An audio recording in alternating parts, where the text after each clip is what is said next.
Hello and welcome. My name is Aaron Stein, Director of the Middle East Program at the Foreign Policy Research Institute in Philadelphia, and you are listening to the Middle East Brief, a podcast focused on developments in the Middle East and why they matter for U.S. foreign policy. Be sure to subscribe to the Middle East Brief on iTunes and Spotify, and sign up to receive FPRI's Weekly Insights newsletter, where a link to the show will be delivered every 2 weeks straight to your inbox at www.fpri.org. Hello and welcome. Today I'm talking to Ian Rice, a retired U.S. Army colonel and author of an FPRI article alongside Craig Whiteside called Insurgents and the Flip Side of Special Operations, which is about issues in Iraq, which is what we're going to be talking about today. And we're recording this just a couple of days after U.S.-Iranian tensions had spiked following the killing of Major General Qasem Soleimani and the Iranian counter move, which was to shoot ballistic missiles at primarily one Iraqi base that hosts U.S. forces. So we're going to dig a little bit into the dynamics inside of Iraq, amidst this escalation with Iran. So, Ian, thank you for coming on the show. I appreciate it. And thank you for having me, Aaron. Sure, and I know you have some history in Iraq. You had served there before, and I think your last visit there was in the summer of 2017.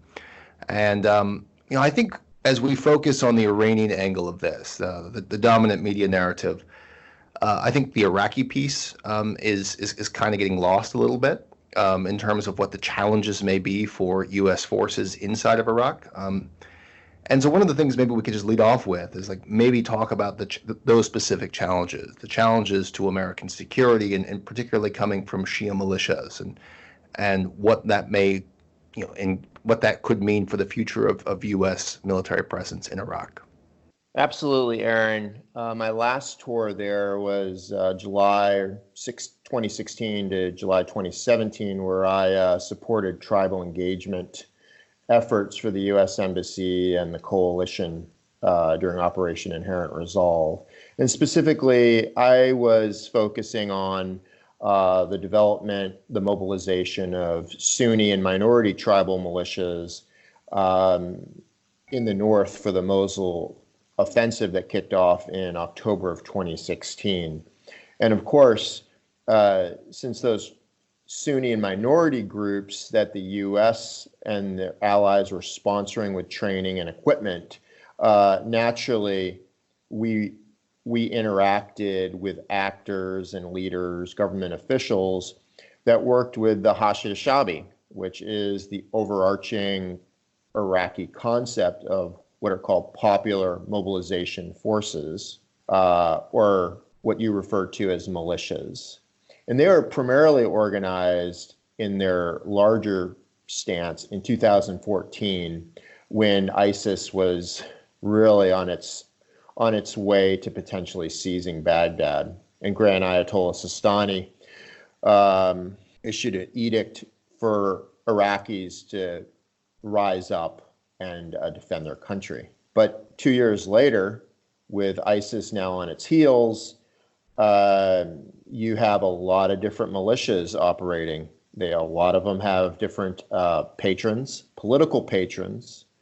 And the ones that are most in the news today are the ones that are kind of generalized as Iranian proxies. And yes, they are legacy organizations from the initial U.S. occupation between 2003 and 2011. Organizations like Kitab Hezbollah, Asab al-Haq, the Badr organization, the big three that we often think about. And those are the ones that are trained by Qasem Soleimani's operatives inside of Iraq. In fact, during a couple of my tours, Qasem Soleimani had an apartment right across the street from the U.S. Embassy. The new embassy compound, called 214 Apartments, is pretty commonly known. And that gentleman was seen, former gentleman, was seen commuting back to Tehran through the commercial side of the Baghdad airport regularly. It's no secret. So those are the kind of, that's a little bit of background. Now, when we jump forward to, say, Operation Inherent Resolve, the U.S. had a very simplified view the U.S. and its allies. And I think because of campaign's sake, to execute within an election cycle, the operation to liberate Mosul. A very simplified view of all the different actors on the battlefield. To a point, we were, as the U.S. and the coalition, were indirectly or inadvertently supporting Hashishabi PMF operations, and in some cases, Iranian proxy operations. One example, I was working with one NGO that made it pretty clear, very clear to me, that they were partnered with Kataib Hezbollah, operating in Western Nineveh, and supporting a refugee camp that Kataib Hezbollah had established. Now, this NGO was a foreign international NGO from not US. And these gentlemen in this NGO told me, and they were funded by our US aid, by the way. That's how I was introduced to them. That Kataib Hezbollah had basically said, yeah, we will give you free reign in the areas we control in the Western Nineveh Desert, which is kind of southwest of Mosul, and that's where a lot of these PMFs operated. In exchange for to ensure that they were sending aid to these refugee camps. Now, these refugee camps, from my understanding at the time, were created by Kataib Hezbollah because they gave an ultimatum to the locals. You can either, fall under the Kataib Hezbollah protection umbrella, or we'll remove you from your villages, hence the refugee camps. That's one example. Another example is the U.S. and its coalition have an amazing airstrike capability, unparalleled. But the problem with the agility that we possess with our airstrikes is that we failed, and our partners, our Iraqi military partners, failed to seize the ground that was attacked via the air. And what I mean is there was an asymmetric vacuum of power that occurred. So when we would attack ISIS targets from the air remotely and with great distances, the only units on the ground that were able to seize that terrain and then in turn govern in the open were the PMFs. I'll just leave it at that for those two examples. Yeah, and I think it may be worth asking a question too. Is that one of the people killed in the strike on Soleimani was Mohandas, who had I guess he was obviously with Soleimani in the car, picked him up from the airport, as you said, the commercial side of the Baghdad airport, and maybe given your experience dealing with some of these groups, is how maybe that killing has escaped the headlines, but is it more important? Is it more salient for degrading these organizations inside of Iraq, or do you think that this will boomerang? I'm kind of throwing this question at you. It wasn't on what we discussed before, but you got me thinking as we were talking. Actually, no, I was going to bring this up. When I read the first headline, on the online news, he was kind of like a little subtext, Abu Mahdi al-Mohandas. He's the Kataib Hezbollah commander, and he's also a Iraqi government bureaucrat. He is on the Popular Mobilization Committee. He is the deputy of the Popular Mobilization Committee, with the primary being the National Security Advisor, a gentleman named Fallah Fayyad, who's actually a Dawa party, which has pro-Iranian leanings. He's a party member. So Mohandas, I'll put it this way. During when I would work with my Iraqi army counterparts on how they would employ the Sunni and minority militias during the push on Mosul, more in early 2017, January and forward, it became clear the Iraqi army, the senior Iraqi ground force commander, was not in charge of the operation. Neither was the American, then Lieutenant General Townsend, now General Townsend. They were not, because any request we had or a misunderstanding or coordination, I was told, well, the general, the Iraqi general needs to coordinate it with others. And I said, who are these others? And we don't talk about others. It was clear it was Mohandas and Hadi al-Amri. And naturally leads to questions, so like, what do you sort of see as the outcome? I mean, like, one thing that I see is that in the aftermath of the increased tensions with the Iranians, including the targeted killing, is that the news reports and my own interviews have been very clear is that, U.S. operations in Iraq, stop is maybe too hard of a word, but they've been severely curtailed because of the security risks. And certainly elements of the counter-ISIS campaign or defeat ISIS campaign have been, I think, put on pause for operational security reasons. Was this just something that was going to happen, because of the inherent incompatibility of the American goals with those of the others, as you just called them? Or was this just, so basically, were these tensions inevitable, whether or not the killing took place or not? One part of me thinks, and again, I haven't been to Iraq in going on 3 years now, but I mean, one of my contacts thanked me on the phone or over email for the U.S. killing those two gentlemen. Part of me thinks that legitimate Iraqi bureaucrats are deep down inside thanking the U.S. for killing both gentlemen, especially Mohandas. Because what Mohandas really represented, as well as Qasem Soleimani, is the classic Weberian dilemma or precept that the state has to have the monopoly of violence. Right.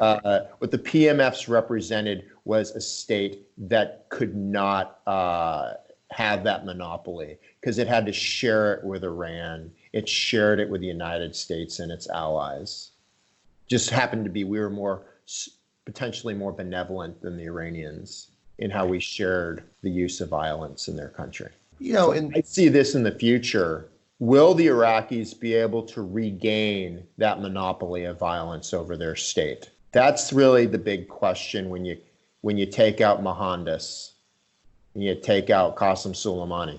I think the other thing that's often glossed over with both gentlemen is the thugocracy. And yeah, that's my term. You can cite me. Thugocracy that they employed over their areas, pure influence that is not easy to replace. We're talking decades of relationships and pressure that they were able to put together. And now those that sponsored those individuals, or maybe they were self-sponsored, it's going to take a step back and it's going to have to be rebuilt. You just don't instill fear in senior bureaucrats from countries overnight. Right. And it begs the question, so one of the things that's happened after this is that the Iraqi parliament, and depending on which source you read, may or may not have had a quorum when it held a largely symbolic, but I think politically important vote to rescind, to urge the prime minister to rescind the agreement that underpins the U.S. deployment in the country as part of OIR. Now, that vote won't necessarily result in the removal of U.S. forces because of the way that the legal structures that the U.S. is there operate, and it's tying to the prime minister. But clearly the prime minister, who is actually in the caretaker cabinet, caretaker government, is going to feel this pressure. And he's made clear that he is, at least outwardly, I'm not sure privately, in favor of a withdrawal of U.S. forces.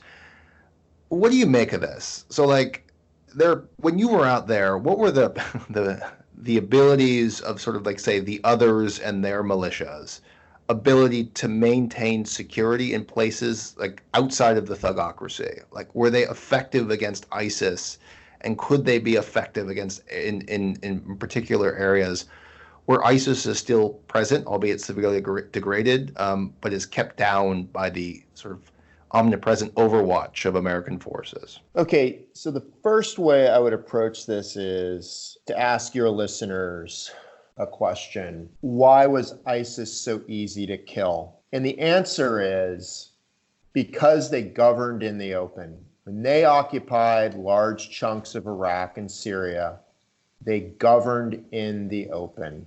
And I think this is important because now they have gone backwards to more of a latent and incipient phase or a guerrilla phase in their campaign. If we look at like a Maoist model of like latent incipient, guerrilla, war of movement, clearly when they were seizing that train, it was war of movement. Now they've kind of backed off, but they haven't gone away. So now they're harder to see. So when we talk about providing security by these groups, their success was brought out the fact that their opponent was easy to kill because of the support of the coalition with all types of enablers. I mean, there is even, it's speculative, but the emergency response divisions during the OIR campaign were believed to be advised by Quds Force operatives. But yet, U.S. ground advisors were advising the emergency response divisions on all types of training. So it's hard to say whether they are capable of administering the same type of discipline or have the same type of tactical prowess when it's harder to see their opponent. ISIS made it very easy to kill them because they continued to govern in the open up to the very end. That's an important nuance that we want to just gloss over. That we're not talking about polished professional forces here. The other thing that's important is it does go back to the thugocracy. These militias have political patrons. They want to sway sections of the Iraqi populace in favor of their political sponsors.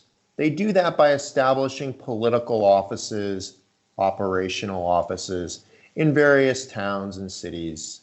This was one of the big comments of the people I know from inside Mosul, that Shia groups, strong Shia groups, had political offices in a predominantly Sunni and minority city. How's that possible? How are they going to get any votes? Well, they're going to get them there because they're going to coerce those votes. So I think I wouldn't necessarily say it's about the security or whether they can provide certainty to the population that they're going to be secure. It is about the political objectives these groups are furthering. And this isn't uncommon to Iraq. If you just look at the two major Kurdish political parties, the Kurdish Democratic Party and the People's Patriotic Union of Kurdistan, the PUK, both of them have their own Peshmerga. It's not like it's a Kurdish state Peshmerga. There are Peshmergas that are loyal to those parties, as well as those that are organized under the Ministry of Peshmerga, which happen to be, heavily sponsored by the U.S. But it's not. This is not a new thing. It is evident from the fact that the country doesn't have the monopoly of violence over their territory. I completely agree. One of the things maybe darkly joke about is that ISIS made themselves very easy to kill. They decided to occupy cities, and cities are pretty static and they don't move around. But as soon as they leave those cities and become highly mobile and less clustered together is when the real difficult part starts. And I think that's like where I want to take the last question here. I think if we project forward, there will be I think there is both domestic political moves here in the United States, or domestic political pressures, I should say, to begin the withdrawal. President Trump, likes to end foreign conflicts, and one hears, if you pay attention, that there is a general consensus is that he would like to bring these troops home. I think there is a now a synthesis with the Iraqis, that they would like, at least politically, for some troops to go home, maybe not all, but some. So where do you think the future of the U.S. military lies in Iraq? Given these challenges we just discussed and the tensions with Iran after the killings, and then the ongoing desire to at least maintain some presence to maybe for intel sharing or for even to keep an eye on ISIS. So where do you think this is going? Well, the U.S. is, I actually forgot to answer your one question about what the people on the street feel about the U.S. presence. In the north where I operated, the Sunnis, or we're talking about the seed of the Islamic State, the Sunni base, the disenfranchised Sunni base, that were not pro-ISIS, these folks were asking me regularly, how long will you stay? I heard that the U.S. will withdraw. Is there any way you can recommend that you stay longer? These are common questions, common comments. And I think it's twofold. I think they like the certainty of the U.S., as in kind of to keep things, tensions down. But the U.S. is also a huge cash cow. We really created a horrible precedent starting in Afghanistan and then again in Iraq by just throwing money at problems. We build all types of beautiful infrastructure, and then when we leave a base, we just leave it. And then that turns over to local Iraqis. Or even the more lucrative area is the contracts. Many of my tribal engagement partners, minor sheikhs in whatever tribal system, were more interested in building a relationship with me because they thought if they played nice, I could help them get a contract, whether for security, building, some type of other method of squeezing more money out of the U.S. That's really what they see from my perspective, from my time, that they're really interested in the U.S. presence for that reason. Also, in the end, they know more, for the most part, the U.S. are better intentioned than other neighbors, and that they will support the state, the sovereignty of the state. And I think this is different than what we see in terms of domestic opinion. We really don't have that many troops there. We have we don't. Right now, what, 5,000?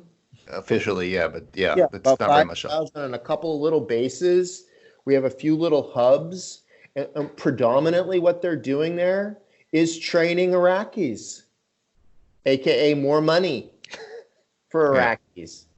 And then we provide this world-class air support and other enablers like communications and casualty evacuation, and just the expertise of advice and intel sharing, things that the Iraqi military, they don't have the institutions to support this type of thing. So here we are, we're basically giving it to them for free.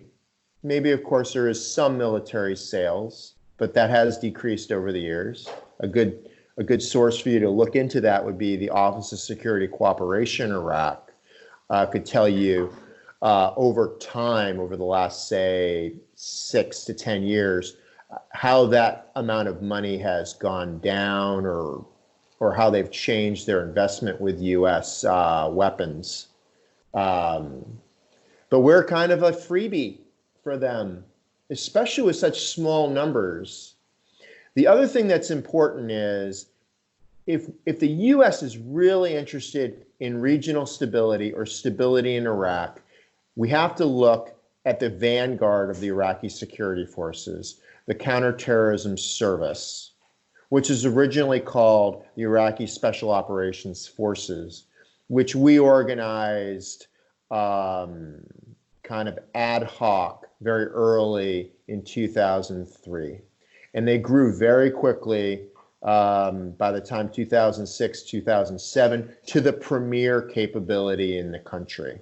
Now, that capability has always had U.S. advisors. Even through our period where we weren't there, from 2011 to 2014-ish, always had a tiny U.S. advisor footprint. Why? Because that relationship mattered. And those Iraqi Special Operations Forces retained their skill because we continued to provide that advice. It was a very cheap investment, and it takes very little research just to scratch the surface to see that those that seized and held terrain during both the operations in Ramadi, Fallujah, and then later into Nineveh, specifically Mosul, was the counterterrorism service. They were the vanguard, and they suffered the brunt of those casualties in those assaults. In one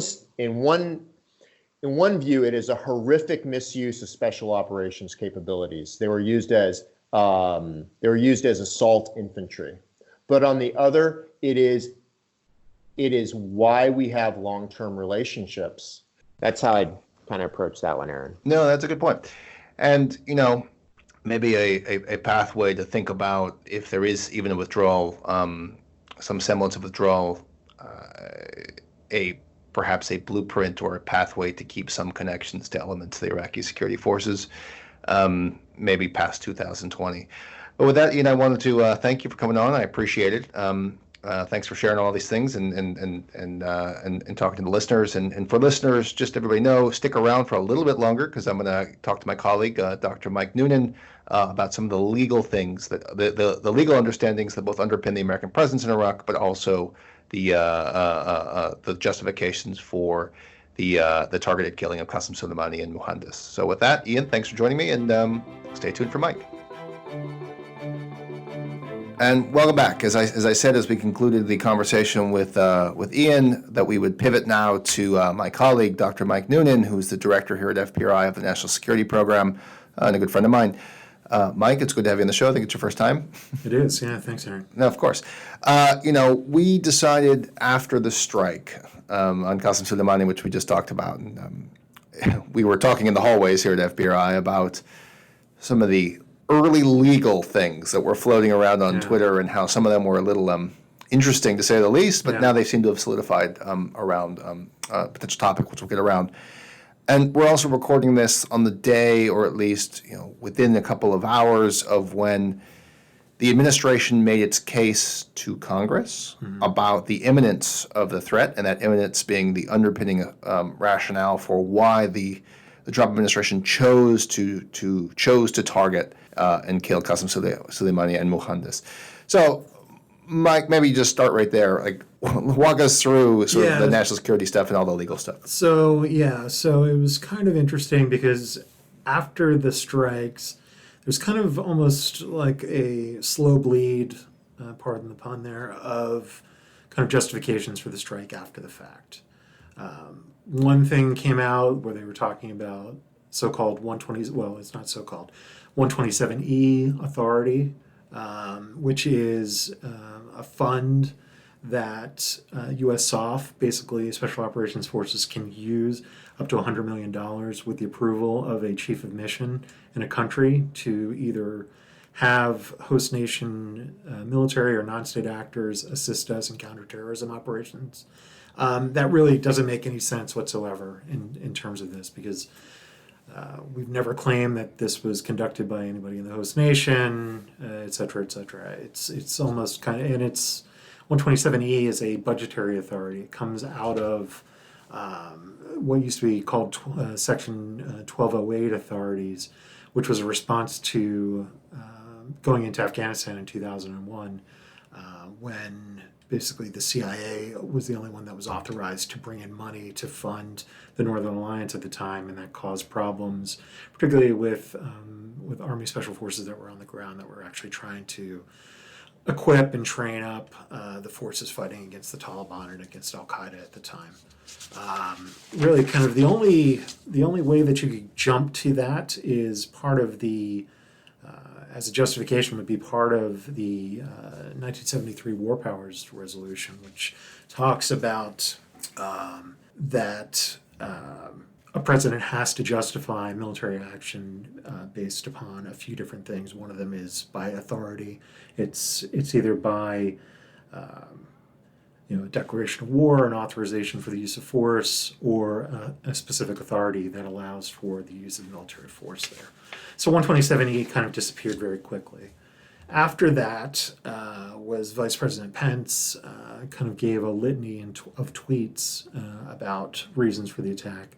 And the oddest one of those was he talked about 11 out of 12 of the hijackers from 9/11, trying to tie this back to the 2001 authorization for the use of military force, which I'll just call AUMF from now on, which is kind of even bizarre because the math isn't right and it really has no bearing here other than kind of the loosest read possible. But I think one of the bigger issues here is that, so there is this tension about war powers.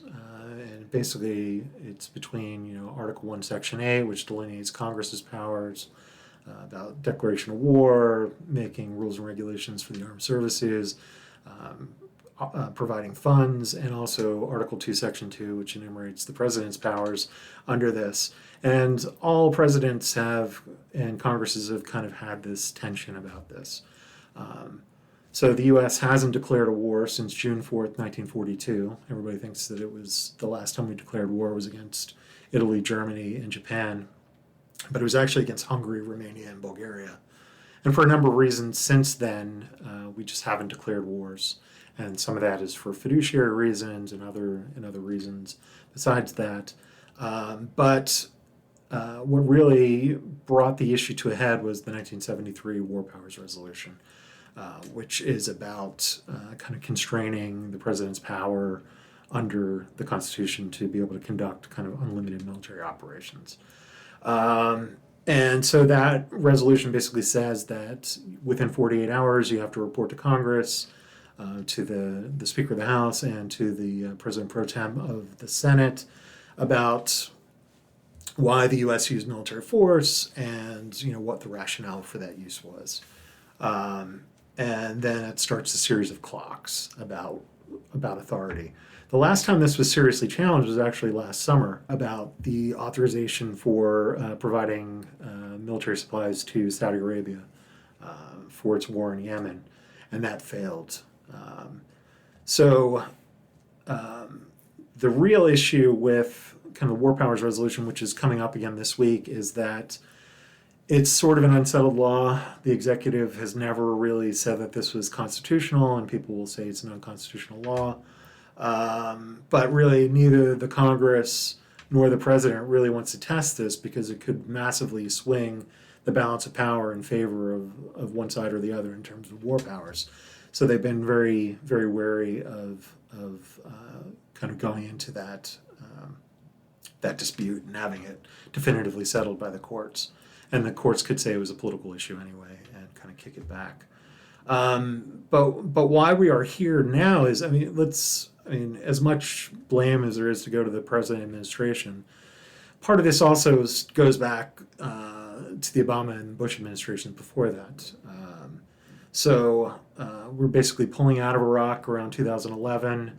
We really don't introduce a lot of forces there again until the Mount Sinjar massacres in August of 2014, when we start doing airstrikes and other things against ISIS there. But the inherent resolve has always been kind of an odd duck operation. We're supporting proxy forces in Syria, in a country where we don't support the government in Damascus. We don't support ISIS, obviously, who took control of territory there. But we're intervening there to work with proxy forces. At the same time, we're also going after ISIS in Iraq, but we're also trying to maintain the government of Iraq at the same time. Right. In military parlance, this is like foreign internal defense is the mission there, trying to bolster Iraqi sovereignty there. While at the same time, we're conducting kind of quasi-unconventional warfare operations in Syria. So that's always been kind of an odd duck there.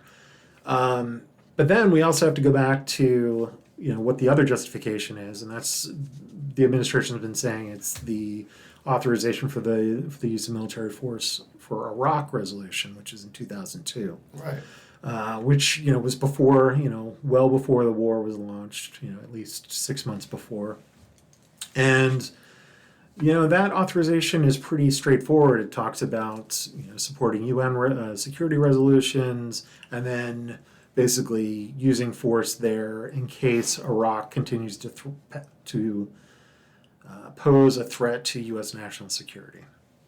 So that's a little bit of a stretch there as well in terms of Soleimani and to al-Mohandes, the leader of Kataib Hezbollah and Dawa in Iraq, which I'm sure you and Ian covered a lot.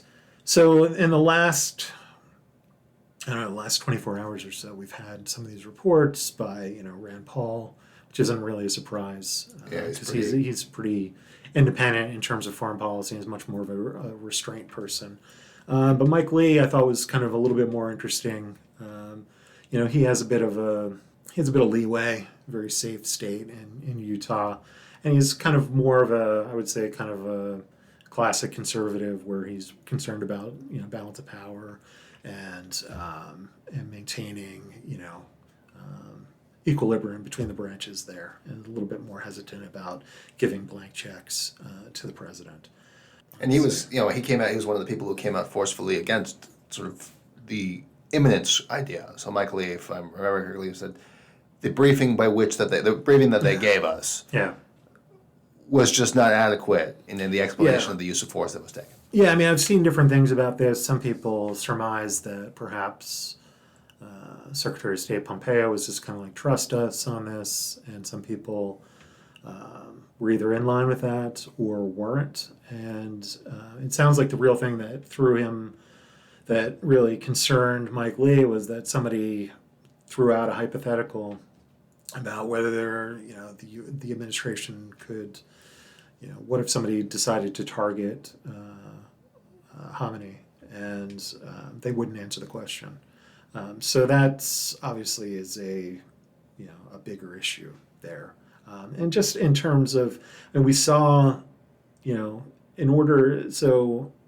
any type of these operations, you need 2/3, because the president's going to veto any concern. So you need basically 291 votes set up in the House or 67 votes set up in the Senate to override that veto, and we're not there yet. And this would be a change to limit his authority for the use of force. Yeah, and also, I mean, another interesting fact is, the Gang of Eight wasn't even, the Gang of Eight, four Republicans, 4 Democrats. The 4 Democrats are Speaker Pelosi, Minority Leader Schumer, and then the chairs of the intelligence committees, Adam Schiff, who we know this administration just loves, and Mark Warner in the Senate, and they weren't even notified of this. And some reports even suggest that Mitch McConnell wasn't even notified in advance, although other Republicans were seen at Mar-a-Lago and were invited to the White House in advance of the operations. But it's still, it's still troubling a bit that such an operation could be carried out. I guess there are certain things about targets of opportunity, et cetera, but there's a lot here that doesn't add up. Right. So would you say, last question here as we wrap up, would you say that, they're failing? Did they take actions and then try and legally justify it, after the fact? Or, I doubt that was the case. I'm sure that this was run through some sort of military jag as it came through the policy process. Or it wasn't, because it certainly seems like they're having trouble. So I don't know what your thoughts are as we wrap up here. Yeah, so it's really, as I said before, was this a target? I'm sure we've been tracking, or we were tracking Qasem Soleimani, and we knew pretty much where he was a lot of the times. So to say that this was, to do it at BIOP, at the airport, was going to cause problems in the host nation, particularly in a Shia Muslim majority country in Iraq, where Iran has done a lot to kind of bolster the Shia populace there to do things that are kind of in its interest there. Yeah, it's really, I mean, you can't really, I mean, the problem is that we're kind of through the looking glass here in some respects, because this administration acts differently than any other administration in my lifetime. And if you're going to do something like this, and I'm not saying that there aren't good justifications for removing Qasem Soleimani from the table, but one would think and one would hope that they would have had a crystal clear justification ready to go, and not to have to keep kind of jumping around from one justification to another. I mean, they were saying at one point that they had credible information about plots to kill thousands of service members, which to me is kind of strange credulity a bit. And then they try to go with these other justifications that we talked about before, and then going into kind of past actions. The Iranian and Quds Force does have American blood on its hands in Iraq. Explosive form penetrators killed, by some estimates, over 600 U.S. troops. There was the Karbala headquarters raid in 2007 that killed 5 U.S. service members. Yeah, and going back, through the whole litany of U.S.-Iranian relations since 1979, we have been kind of at a sub-Rosa war with Iran since then. But one would just hope that there would be a better explanation, and so far we don't have that from the administration. Well, it's certainly something we're going to be paying attention to over here at FPRI. Mike, I know your program does work on this, so people can go to FPRI's National Security Program to deal more with this. Obviously, my program, the Middle East program, will be dealing with it from a slightly different angle, but, obviously there's synergies between the two. So, Mike, as always, good to see you down the hallway in the podcast studio. A very luxurious podcast studio for listeners. And thank you, everybody, for listening.